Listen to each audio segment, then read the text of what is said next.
Hey everybody, how you doing? Hope everybody's doing well.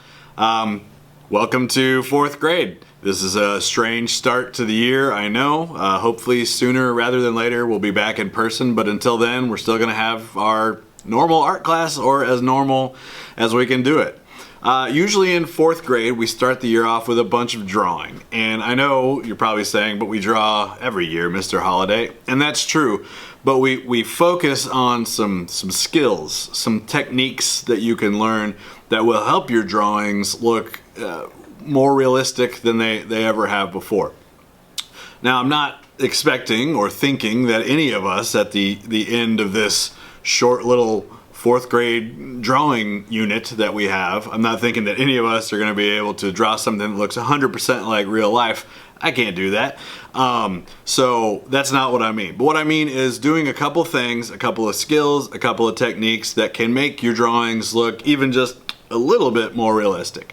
And that, is not always the goal for art. We've talked before about abstract art. Art doesn't have to look real at all. But if you want your art to look more realistic, then these are some things that will help you with that. So we're going to start off the year with some drawing. With that in mind, with those kind of skills in mind. And the first thing that we are going to learn about has to do with something called perspective.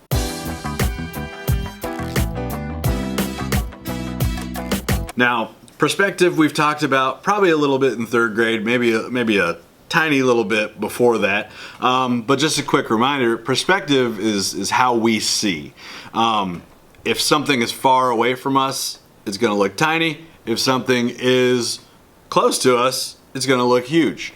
That's how it works in the real world. If you're standing right in front of your refrigerator, all you can see is the refrigerator. If you are across the street from your house, it's going to look like your bicycle sitting in your yard is really teeny tiny. So that is something that's really easy to do in your artwork. It's kind of a trick that you can play on whoever is looking at the picture. It'll kind of trick their brain into thinking. Obviously, they won't think they're looking at the real world just yet, maybe after you've had some more practice with this. But it kind of tricks a person's brain into thinking that there is some space there. There is some depth. So with that in mind, we're going to talk a little bit about perspective. And what we're going to focus on for this first part, this first lesson, is going to be something called form. Now, form has two different meanings. Form can either mean something that looks three-dimensional but isn't. So like you've drawn a picture of something and you've done a few of the things that we're going to learn today, and it looks like you could grab it up off the paper, but you can't. So form can either look like it's 3D, or it can really be something that's out there in the world. So for instance, if we're talking about a shape, this is a square, right? It's flat, it's just a piece of paper. If I had this laying down, or if I drew a square on here, that's two-dimensional. It's flat, it doesn't matter. I can't see what's behind that in the real world. This is a form. It's a cube. A cube is the three-dimensional version of our square. It's got multiple sides. I can flip it around. I can see what the underneath looks like, what the top looks like, all those things. So that's kind of our biggest difference between a shape and a form, is that a shape is 2D, two-dimensional, and a form is 3D or three-dimensional. And what we're going to learn first that has to do with perspective and has to do with those forms are how to draw shapes, how to turn them into forms that will kind of look like they're three-dimensional. The reason that we're doing this, and the reason that we're going to focus on some of the shapes and forms that we do today, which we'll be focusing on, like we said, cubes. We'll be focusing on something called a cylinder, which basically is like a big tube, a few other shapes and forms. But the reason that we use those, the reason that artists kind of learn those first before they start trying to do anything else, is a whole lot of our stuff in the real world is kind of based on those shapes. If you think about this cube and you think about a house, then I'm sure your house the bottom part at least probably looks like a cube. Now there's your roof on top and all those things, but being able to draw a cube would be really helpful if you were trying to draw a house. Same thing with our cylinder. Think of how many things are shaped like this.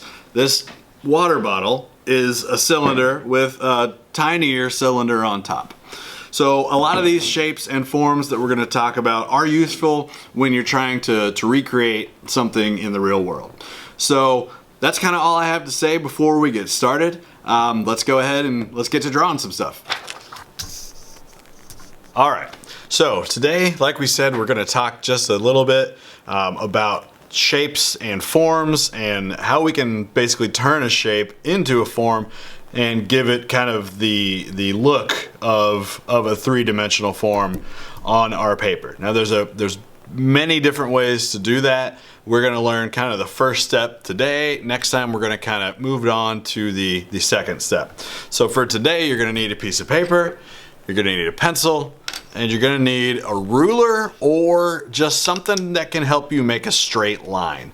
It does not need to be a ruler. It could be, you know, the back cardboard part of a notebook, or, you know, a cardboard scrap from a box you don't need anymore, something like that. But anything that can help you make a straight line. So we are going to talk about a couple of different shapes, and then we're gonna talk about how those become forms. I'm gonna use a marker for some things today. While you're practicing, please, I would love for you to keep using a pencil. That way, if you make any mistakes or you think you could do a better job at something, you can always erase it. Once I make a mistake with this, it's kind of there forever. So let's talk about our shapes. The shapes that we're gonna use today are a square, a triangle,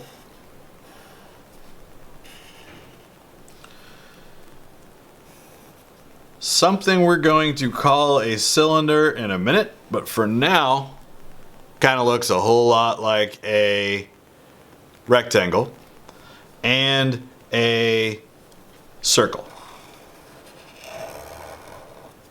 So we're going to talk about how these things become forms. Now, I know you guys have probably talked about this a little bit in class. Usually when we're in art, by the time we start doing this in 4th grade, you guys already know what the 3D versions of these things are going to be called. So some of that will probably be review, but this might be the first time you've heard it, and it also might be the first time you've tried to draw it. So our square. The three-dimensional version of a square is a cube. Now, all we're doing when we're changing this square into a cube is we're thinking about that idea of perspective, like we said. We're thinking about how things look in the real world. Now, if this was a dice, like you play a board game with, we wouldn't only see one side of it. We would see multiple sides. So that's kind of what you're doing when you are turning a shape into a form, is you're adding more sides to it. So the way that I am going to turn this square into a cube is by drawing the top side that I could see and one other side that I can see. So here's how this works. Now there's several ways to do this. This is the way I do it. So if you're new to this, go ahead and do it this way. If you've done this before and you know a different way, that's fine too. But I'm gonna pick a direction, either to the right or to the left. I'm gonna go to the right.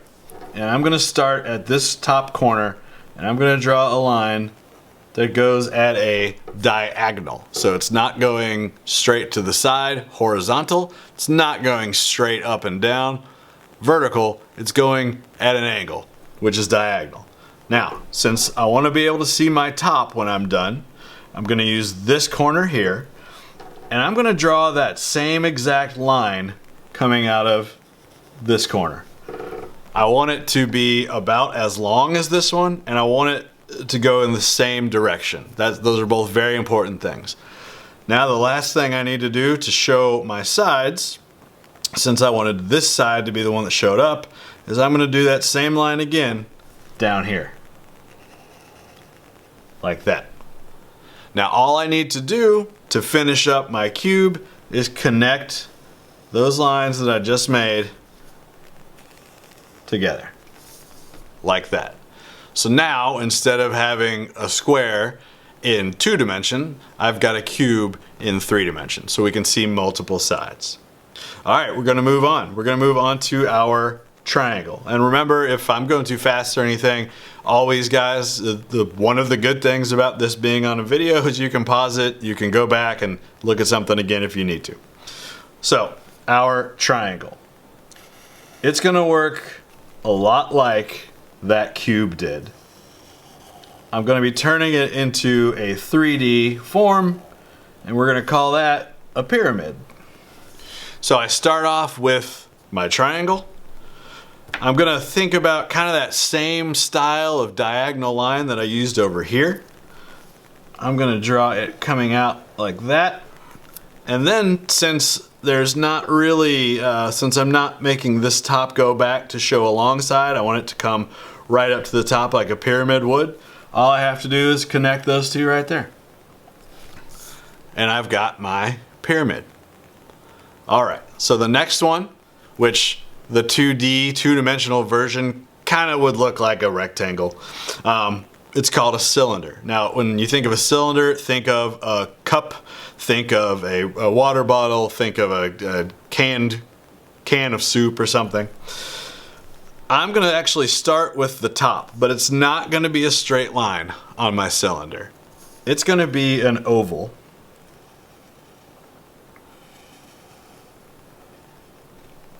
Then, my sides will look exactly the same as my rectangle. Straight line down like this.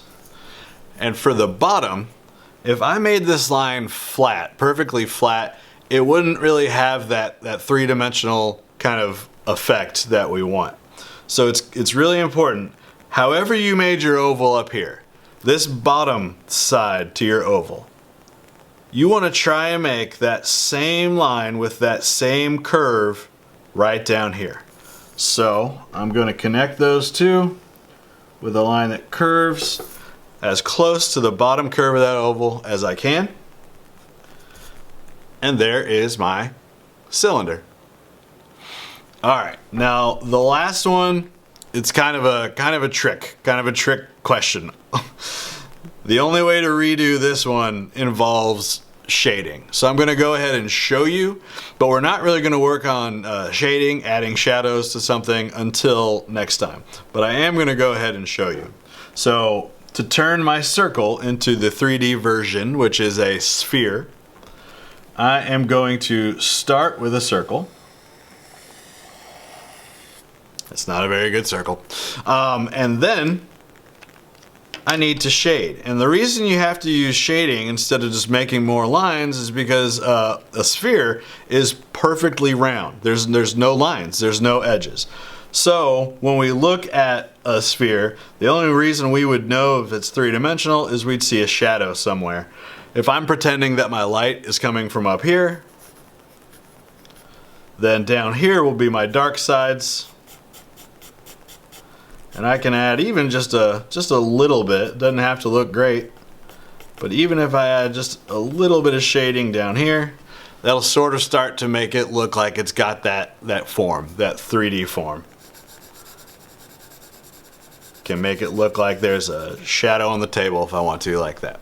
So we're not going to worry as much about that one. That's kind of, once you get these figured out, if you've got a really good idea of how to make those and you want to, I would really like for you to practice a sphere. Don't worry too much about the shading though. Just kind of do your best, because like I said, we're going to talk about the shading next time. So the first step that I want you guys to do, and if you've been following along while we're doing this, that's fine. On another piece of paper or even the back of this one, I want you to practice each of these 3 times. So we should see 3 cubes, 3 cylinders, 3 pyramids, and 3 spheres. But remember, the spheres aren't as important as those other 3 main shapes. Then the last thing that we're going to work on, that you're going to work completely on your own, I want you to go somewhere in your house. Probably the kitchen's a good idea. Make sure your parents know what you're doing so they don't think you're just trying to run off with a cup or a can of corn. But get your parents to help you find something in your house that is kind of based on one of these shapes. If you think about a cereal box, that's just a cube, except it's a little skinnier. It's not a square, it's a rectangle, so it has one skinny side. All sorts of things in your house are probably shaped like a cylinder. A cup, a coffee cup, a can of soup, a trash can. You might have some things that look like a pyramid. I'm sure a lot of you have some stuff that looks like a sphere, a basketball, a soccer ball. That's going to be the hardest one. I would, again, not really worry about trying to tackle that one just yet. So I want you to find one thing in your house that is kind of based on those shapes. I want you to try and draw it.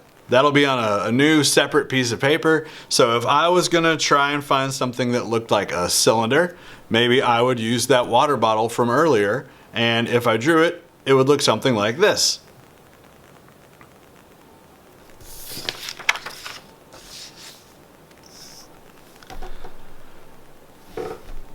All right, guys, well, that's it for today. Remember, you need to practice 3 of each one of those forms that we talked about. Then I would like you on another piece of paper to find something real in your house that is similar to one of those shapes and draw it. If it's got labels or something on it, try and draw those too. This is all practice, so it doesn't matter if it's not perfect. You got to learn, you got to start slow. LeBron James couldn't dunk the ball before he learned how to dribble. So, all right, guys. See you next time. Can't wait to see pictures of these when you're done. Click the link for the Flipgrid that says show my artwork to Mr. Holiday or something like that. Can't wait to see him. See you guys next week. Bye.